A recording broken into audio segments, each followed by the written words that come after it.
Okay, let's dive into this explainer.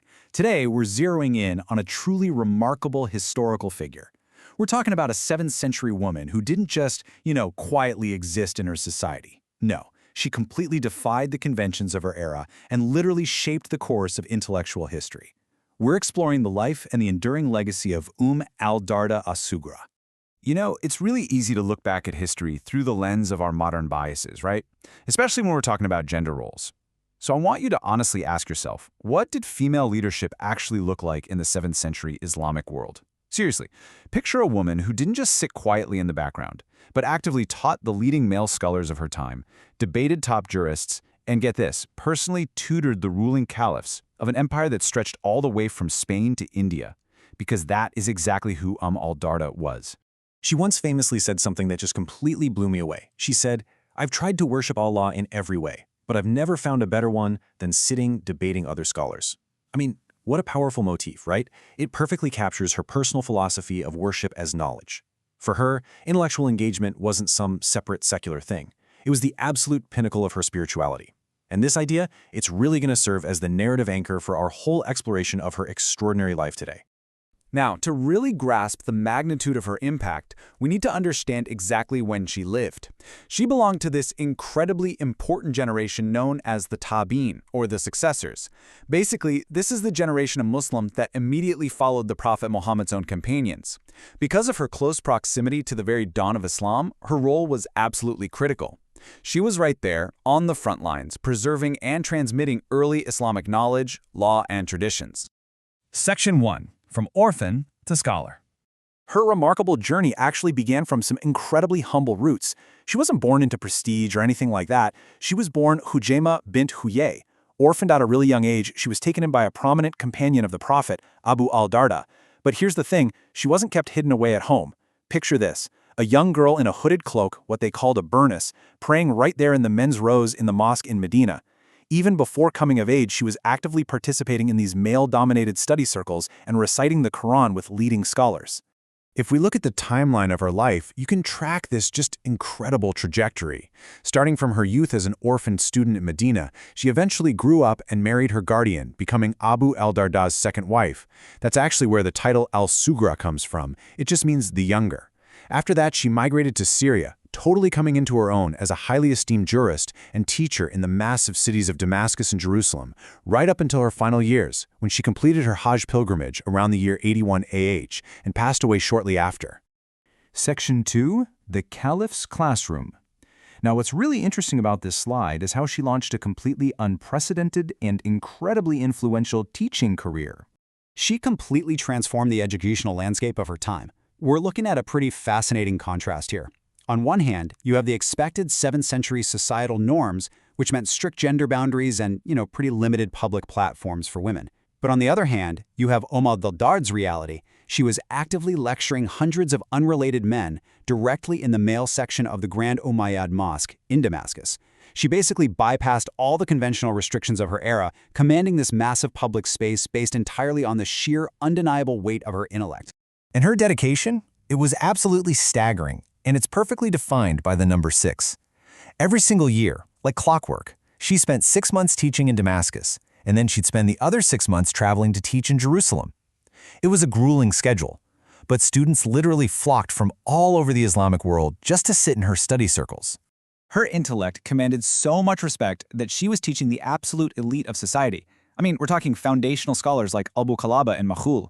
But incredibly, she also personally tutored the immensely powerful Umayyad Caliph Abd al-Malik ibn Marwan, and she definitely didn't mince words with him. There's this famous story where the caliph cursed a servant in frustration, and she just boldly scolded him right there, citing a hadith that those who curse will not be intercessors on the Day of Judgment. And the caliph? He humbly accepted her reprimand. Plus, on top of all this massive influence, she refused to charge a single fee for her teaching, not a dime. Section 3. The Landmark Prayer Fatwa. Now, to really understand her specific legacy in Islamic law, we first need to define what a fatwa actually is. Simply put, it's an authoritative, non-binding legal opinion issued by a highly recognized Islamic scholar. You see, she wasn't just passing down stories. She was a recognized faqihah, a female jurist. The very fact that al-Darda was out there issuing fatwas shows you the immense weight and the widespread acceptance of her juristic authority in what was a heavily male-dominated field. Perhaps her most famous and honestly most practical contribution is her ruling on the tashahhud, that's the seated portion of the Muslim prayer. She recognized that certain prescribed postures were causing real physical strain for women. So what did she do? She boldly issued a fatwa allowing women to sit in the exact same posture as men. It was a landmark ruling that basically said, hey, let's prioritize sincere devotion over rigid gender-based norms. And what's really fascinating is that this specific ruling is still actively referenced by scholars today. Section 4. Asceticism and Deep Piety. As brilliant as she was intellectually, her personal life behind closed doors was just as remarkable. Her vast intellect was matched only by her deep, deep asceticism, which is known in Arabic as zuhd. Her home wasn't just a place to kick back and rest. Oh no, it was an intense learning and spiritual center. She hosted companions and students for these rigorous night prayers and dhikr ceremonies.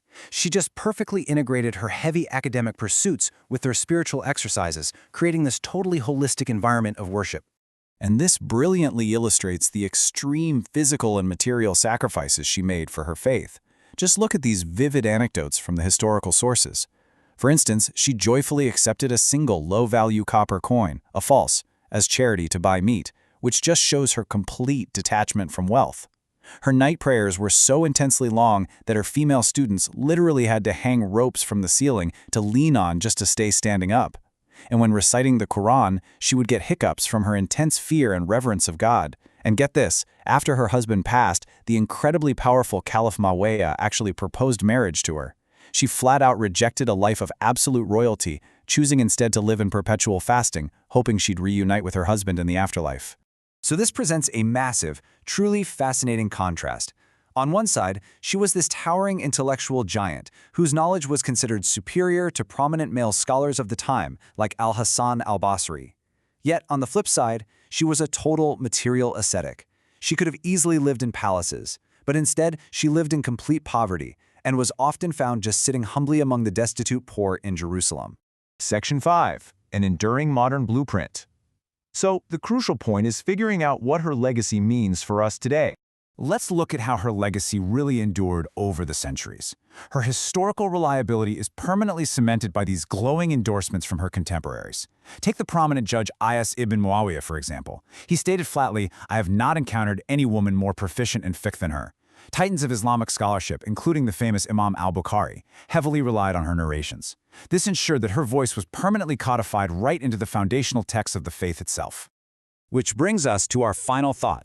How can we apply al-Darda's seamless blending of unshakable faith, continuous education, and fearless societal contribution to our own modern lives? I mean, she challenges literally every stereotype you can think of about female historical scholarship. She proves that having a rigorous intellect and deep devotion are absolutely not mutually exclusive. So whether you're studying, teaching, or honestly just navigating your daily life, how can her intense dedication to knowledge and her incredible humility inspire your path today? Keep that in mind and keep learning.